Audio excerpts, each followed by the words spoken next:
You may proceed. Thank you, Chair. I think I will take it back. We will come to the raw data now. First, I want to ask you, what method did you use to evaluate the interactions between Ms. Mengo and the respondent, Judge President Mbenenge? Certainly. So I think the starting point has to obviously be some kind of definition or operationalization or understanding of what does the term sexual harassment encompass? What does it mean? So therefore, the guidance I looked at was that taken from the 2022 Code of Good Practice on the Prevention and Elimination of Harassment in the Workplace. And I think what's important about that is that it's identifying sexual harassment as an overarching term or as an umbrella term that comprises different kinds of conduct. So in terms of the code, it's prescribed, or it's recognizing there are 4 different kinds of conduct. These can take the physical forms. So it's looking at the form that the sexual harassment may take. It can be expressed physically in the terms of unwanted touching through to its most serious, which is rape. The verbal, as in the spoken, and the non-verbal, which might be just in terms of, say, sending pictures or creating an uncomfortable or hostile working environment. And then the last form is quid pro quo, as in you do something for me and I'll do something for you, which is really just give me a sexual favor or benefit or some, and I will give you a benefit in exchange. So those are the 4 forms of sexual harassment set out. In terms of the code, I've put it into my report in a verbal conduct from whistling through all the way through to jokes, repeatedly and persistently asking somebody out on a date, etc. So I think what's important is that the code recognizes that in some instances, behavior will need to be repeated and persistent to qualify as harassment. But there are some forms of behavior which only need to be, which are egregious. They only need to occur once. So for instance, grabbing somebody's crotch is grossly offensive. You don't need to do this on a repeated basis before somebody recognizes that that is harassment. So I think one of the ways we can think about it is it's a repeated transgression of somebody's boundaries. You said no, or you've tried to communicate no, or you have indicated a reluctance and an unwillingness, and that keeps on being ignored. Just a little bit slower Sure. so that everyone can take notes. So there must be repeated transgression of somebody's boundaries. Yes. So saying no or indicating that something is unwanted or showing that you are reluctant and that you are unwilling.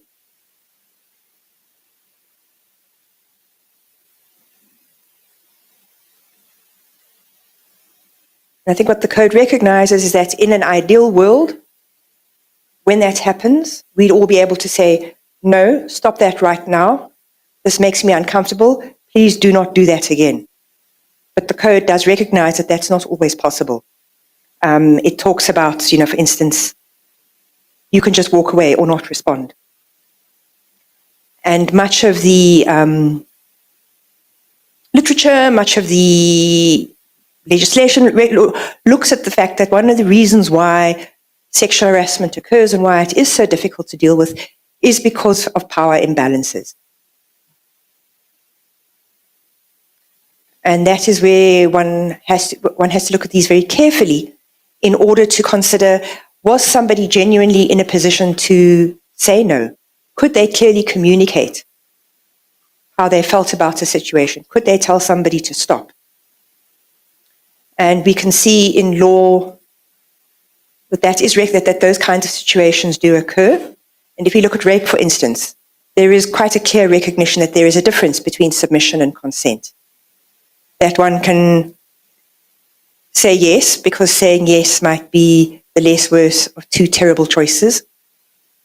And that if that's submitting, that for consent to be meaningful, it has to be genuinely given. Otherwise, it is simply superficial.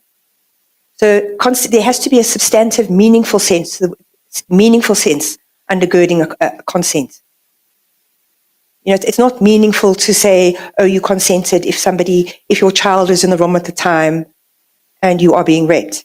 Saying yes does not mean you were consenting, you are submitting because of what is going on. So I'm using the example of rape, but law has recognized that there are occasions where it may look like you are agreeing to something, but it's not meaningful agreement. So, and I think there's also increasingly a recognition that consent to one thing doesn't imply consent to any behavior that follows. So wearing a short skirt and accepting a drink does not mean you have consented to any other behavior beyond that, for instance. Sorry, I didn't understand the previous point you made. Which one? The point just before that one. You're talking about as if the consent may not look genuine, or may look this way but may not be genuine, or something to that effect. Yes. Just explain that. Sure. So I'll use a very blunt example. If somebody says, the one example is, if you don't have sex with me, I'm going to beat you to a pulp. Well, all right, yes, I'll have sex with you. Or the other example, which we've seen in law, is somebody breaks in, they are about to assault you, you say, okay, no, hold on, I'll cooperate. Can you wear a condom? They put on the condom, rape, and then leave. We have had cases where the law has recognized that you saying to that person, okay, I'll cooperate if you stop beating me and wearing a condom, but that did not mean you consent to what happened. What you tried to do was, you had the option, there was no way you were not going to escape being raped. All that was within control at that point in time was whether or not you were going to also be beaten very, very badly and possibly end up with a sexually transmitted infection as well. So the courts have understood that under some circumstances you have very constrained choice. It is very restricted. You have very few options. You try to exercise what agency you can within a very limited context of choice. That where that context and those constraints are so limited, you can't genuinely call that consent. That is submission.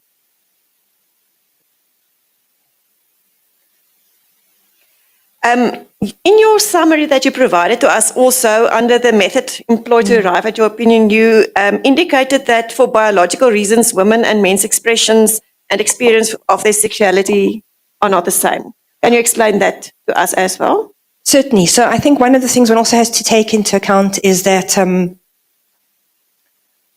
we have a history of thinking that men have these explosive, uncontrollable sexual urges that once aroused, they cannot be stopped. And I mean, this is what some of the mythology that has informed and excused rape, for example. Oh, she had on a short skirt and I was so overcome and she'd allowed me to fondle and kiss her and I was just so overcome with my feelings that there was nothing I could do except continue. And that's been referenced as kind of biological, explosive idea of male sexuality that is basically uncontrollable. Once you arouse it, it cannot be stopped. I mean, that is not correct. But it is a myth that can function as an excuse for rape. And I think we have worked in many ways to understand that men are certainly well able to control themselves, and that we cannot allow that kind of mythology that has arisen and developed to allow sexual violence and abuse to continue. So I think when you look at cases that involve sexual harassment and sexual abuse, it is important to understand whether or not there is any recourse to myths and stereotypes in order to explain conduct. And whether or not that's allowing thinking to be clouded, whether or not when you're trying to assess behavior, whether you're trying to look at what is here presented to you and to what extent your thinking about that is perhaps clouded by other ideas or ways of trying to explain what you've seen. And obviously one of those which is often clouded thinking has been this idea that men and women have vastly different sexual urges. Men's are much more urgent than women's. And I think the other idea that has developed from that is that men pursue and it's up to women to say yes or resist. So we live in a society that has granted men a much more active sexuality and women a far more passive sexuality. They wait for men to approach them. They do not go out to the first man they see and say how fabulous he looks in that pair of tight pants and when can they get together. Society would think that a little strange, whereas we accept the idea that if a man will go up to a woman, you look fantastic, whatever.